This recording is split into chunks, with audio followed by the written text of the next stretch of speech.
who had explored the frontiers of AI at universities in Britain, the United States, and Canada since the early 1970s, Hinton made the trip to NIPS nearly every year.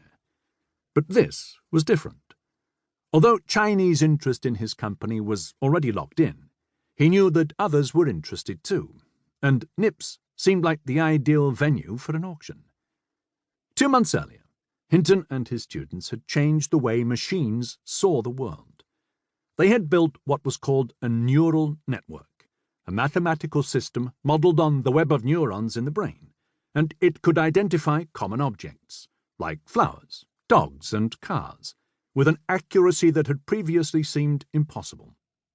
As Hinton and his students showed, a neural network could learn this very human skill by analysing vast amounts of data. He called this deep learning, and its potential was enormous. It promised to transform not just computer vision, but everything from talking digital assistants to driverless cars to drug discovery. The idea of a neural network dated back to the 1950s, but the early pioneers had never gotten it working as well as they had hoped.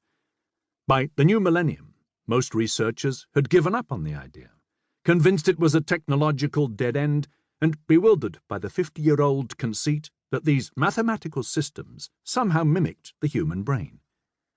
When submitting research papers to academic journals, those who still explored the technology would often disguise it as something else, replacing the words neural network with language less likely to offend their fellow scientists.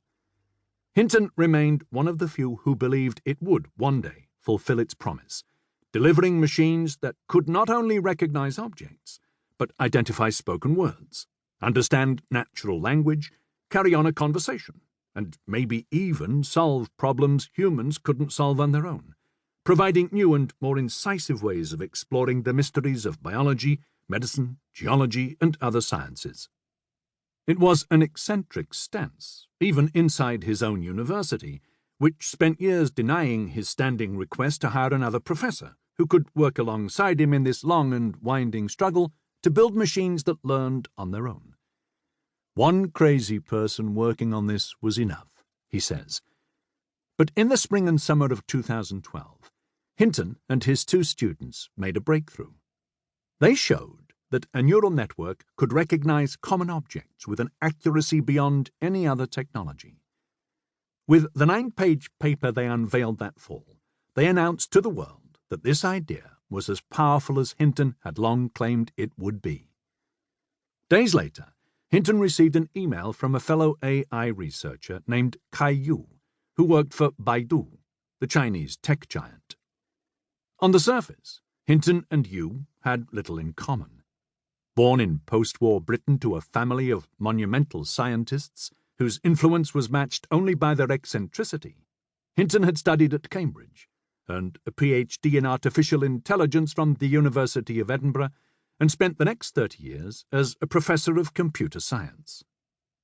Born 30 years after Hinton, Yu grew up in communist China, the son of an automobile engineer, and studied in Nanjing and then Munich, before moving to Silicon Valley for a job in a corporate research lab. The two were separated by class, age, culture, language, and geography, but they shared an unusual interest: neural networks. They had originally met in Canada at an academic workshop, part of a grassroots effort to revive this nearly dormant area of research across the scientific community and rebrand the idea as deep learning. Yu was among those who helped spread the new gospel.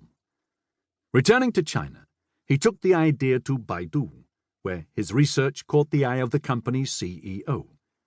When that 9-page paper emerged from the University of Toronto, Yu told the Baidu Brain Trust they should hire Hinton as quickly as possible.